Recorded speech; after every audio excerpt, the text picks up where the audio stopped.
And welcome, it's Dan. Hope you're well today. Welcome to the podcast show. In this session, I want to talk about fitness and your business journey because these two things are kind of interconnected, I found. And interestingly, when I first started my CrossFit journey, which is about 3 or 4 years ago now, one of the things I really noticed was just how much of a difference it actually made to my stamina, my confidence, the way that I showed up in person. That was number one. And then also what was really interesting was that the more I got into it and the more I started looking after my health, and we're going to go through some of the numbers shortly about how I've actually improved my health.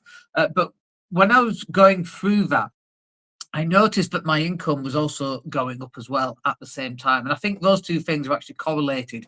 And it's all to do with things like confidence and reinforcing your ability and all of that kind of thing. But just looking at some of the numbers. So there's a guy called Brian Johnson, who you may know, you may not know. He's on Netflix. He's got something called Don't Die. And it's his movement for people to live forever. And he wants to live forever. I don't think he's going to do it. Interested if he does, obviously. We won't be around to see it. But he uses lots of supplements and lots of blood data to see how healthy he is and so on. Really, really interesting stuff. And so I use his blood panels to compare against my blood panels because, as you may know, I get my bloods done once a year, sometimes twice a year. And I look at what can I do to improve my overall health. So I lift heavy, I run, I row, I use a ski erg. I can do sandbag cleans. I can carry a person on my back. I can do rope climbs. I can do handstand push-ups. We've got a wide range of functionality, which has been really, really cool, really good. But also, one of the things I've noticed is that since I started taking my bloods with a view to improving my overall health and getting longevity, that actually my certain factors have improved as well. For example, my vitamin D is superb. It's like athlete level vitamin D. And I'm 53, by the way. So just to put it into context, I'm not an athlete, certainly in my 20s, but I'm an athlete in my 50s, right? So listen to the language that we're talking about there. I'm an athlete in my 50s. Just because I'm not competing doesn't mean I'm not an athlete. That's how I see myself. And so therefore, I have to take care of my body like an athlete would. And certainly it's not to the nth degree that an athlete would, but it's better than the average person would, that's for sure, in their 50s. And one of the main reasons for doing that is not just so I can lift heavy and run far and do all those extra things, but it's actually so that I've got not just longevity in life, because I want to live as long as I possibly can, of course, but it's not just longevity, it's actually functional longevity. So being the oldest guy in the old folks home is great, but not if you can't actually move around and go anywhere and do anything and so on. So you want to have this functional level of fitness. Now, when I look around and I speak to people and I can see that people are overweight, it's not difficult to see that. I can see that people are out of breath walking up steps. And I have to ask myself, at what point are you actually going to start looking after yourself and your life and your family and your kids and your grandkids? I don't think this is something that you can leave for so long. Certainly, when I turned 50, I had a choice to make. I could go down fat Dan, which was the path I was already on, or I could lose some weight, get fit, work out, and all that kind of thing, get all my bloods done. And thank goodness I went down that path. I'm 53 now. If I'd have left it those 3 or 4 years, I would have just got fatter Dan, right? And my heart would have got worse. I had to move my tummy out of the way to tie my shoelaces, for goodness sake. And I went off and I lost 13 kilograms, which is amazing, by the way. I think that's amazing. 13 kilograms is what? It's about 30 pounds. It's about 2.5 stone. And I wasn't massively big or anything like that, but I knew that I had to lose some weight because the longevity is so important to me. Being able to live as long as possible with that functional level of fitness. And also, having a heart attack, I can't imagine is a pleasant experience.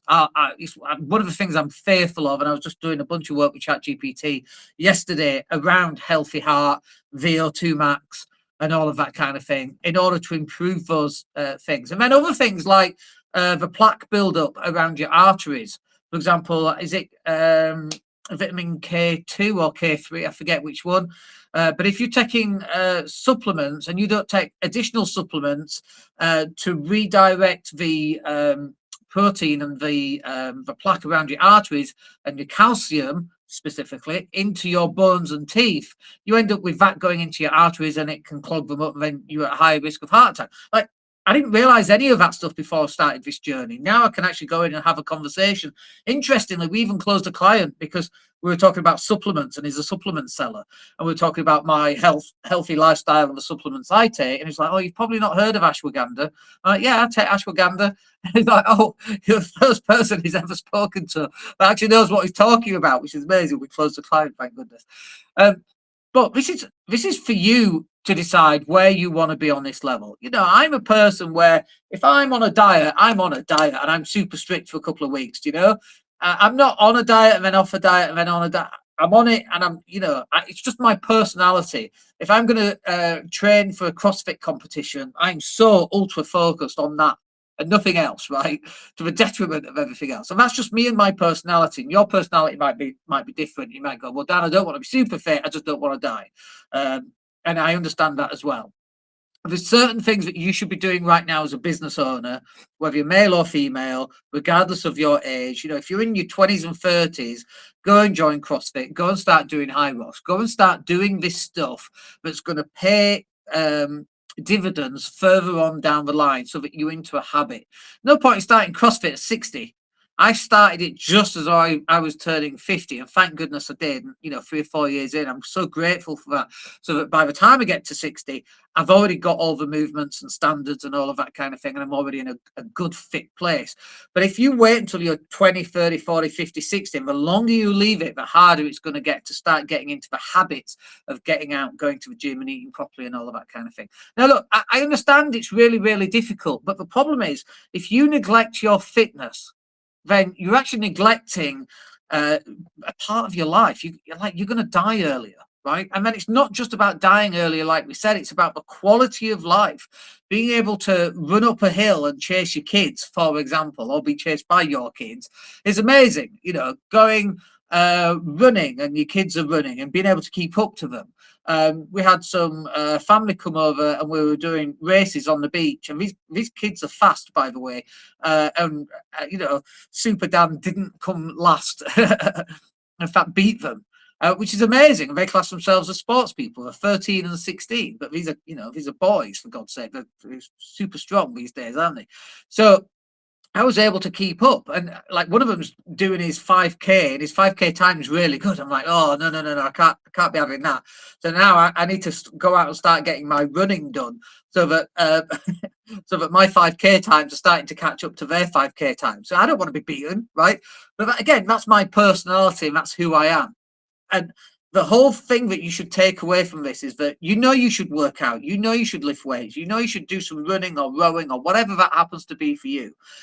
The difficulty is that work is hard, clients are hard, getting new clients is hard, not having clients is hard. It's all hard, right? You've got staff to deal with, you've got wages to deal with, you've got compliance to deal with, and insurance. I've had the car insurance people chasing me to renew the insurance, which is due in a week's time. God knows why they're chasing me now. We lead these busy lives, and it's so easy. When you think, well, what am I going to drop? Let's drop that hour of workout every day. That's 7 hours a week. I work out 6 days a week, but sometimes I'm twice a day. So sometimes it's, 10, 12, 13 hours. But you know what? One of my coaches said this to me. She said, in order for Dan to be super Dan has to go and work out. You have to go and spend the time at the gym, on the treadmill, in order for you to be able to function and perform at a higher level.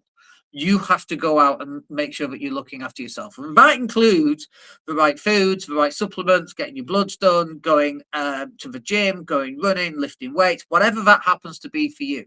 Now, obviously, as you get older, the things that you used to love, you can no longer do. Basketball used to be my thing. I know I'm 5'7". I probably should have been a horse jockey or something. But basketball was my thing. Jumping high, I was always super fast. I always had a great shot. I can't do that anymore. I can feel it on my Achilles. And my Achilles heel starts to get a little bit tender. And I'm like, that thing's going to pop. And this is the problem with having these sports, these explosive sports that we have in our 20s and 30s and maybe our early 40s, as we're going into our 50s and 60s. I remember when I saw CrossFit, and I was so moved by these guys 65 and 70 doing rope climbs at 70 years old, doing a rope climb and handstand push-ups. I'm like, gosh, That's where I want to be. That's the type of longevity that I would like and functionality that I would like in my 60s and 70s. That's why I specifically chose CrossFit. I think everybody should choose CrossFit, quite frankly. I get high rocks, but there's nothing like going and having a group CrossFit workout where everybody's dying and you see the next guy picking up the weights, even though you're exhausted, you can't lift any more. And the next guy is picking up, oh my God, I better lift up my weights and start cracking on as well.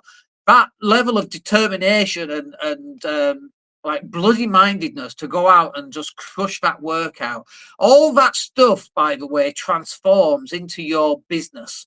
When times are tough and you've done everything that you know you should do and you can't do any more, and you're like, oh no, someone somewhere is working harder than me, I better just do this, I better just do this bit of content, I better just do this campaign, and so on. Even though I've done it 10, 20 times, I need to go and do this again, because that's where success comes from. The success that we find in our physical activities and working out mirrors the success that we're going to find in our business. This is why these two things are so hand in hand, and which is why you need to be going out there and doing them. It's not just about longevity. It's not just about functional longevity. It's the stuff that you're going to learn on the journey in terms of working out. And then just to finish off with this, those little things that you do, like I couldn't do handstand push-ups. I tried for ages, took me a year or two, and then finally I got them. I couldn't do a rope climb. I spent years trying to learn how to do rope climbs, doing the J-lock on your feet and then pulling yourself up. Could not do it. Now I can do them. Now I can't do muscle-ups. Muscle-ups are really hard, by the way. Not many people on the planet can do them. But I want to be one of those people. Does it affect my business? No. Does it affect anybody else? No. Is it functional in any way, shape, or form? Absolutely not. But that little bit of progress that I personally see when I go to the gym every day, every week, every month, every year, and when I look back at where I am now to where I used to be, where I've come from, it's massive difference. That goes in from a business point of view, and that's what I want for you as well. That's why it's so important. That's one of the reasons why we push it so much. Just to finally finish up, I do my workouts at 8 o'clock till 9. There is a 7 o'clock session some of the days, not always. But I actually get up at 6:45 anyway these days, and so it's easier for me to get there at 8. When I go to the UK, obviously that's an hour earlier. I get up at 5:45. Drives me insane if I'm staying in a hotel. There's no coffee available and so on. But I can go to a CrossFit gym, and it works really well. So I'm up at 7. I'm at CrossFit by 8. I'm finished by like 9, 9:15, and I'm home. Obviously, I work for myself, and it can fit in around what I want to do. But actually, I fit everything else in around those sessions because they're so important.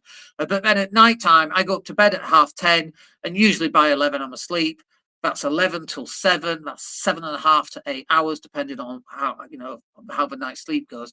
That level of sleep and that level of working out, and then I eat lunch, I eat dinner, and then I have 2 snack sessions. So I have lunch at 2, a snack at 5, dinner at 8, 7:30, 8, and then a final snack at 10, and then I go to bed. And I can control my calories and how much food I'm eating in those. And we actually have in our 90-day planner sheet, we've actually got all that written down. I've actually got what I've had I actually had breakfast this morning, which was a bagel. I know what I'm having for lunch, which is fairly soon. I know what I'm having for dinner. I know what my 2 snacks are. It means that I'm very focused and very programmed on what I should be eating and what I shouldn't be eating as well, because I've got a very sweet tooth and I like lots of chocolate and crisps and shit, basically. But being able to control that and having a conscious control over my diet and over when I choose to work out, all that stuff, everything I've spoken about, it all adds up to one thing, which is you getting healthier, living longer, and having more functional longevity. So look, I hope that's useful. If you've got any comments, please hit me up.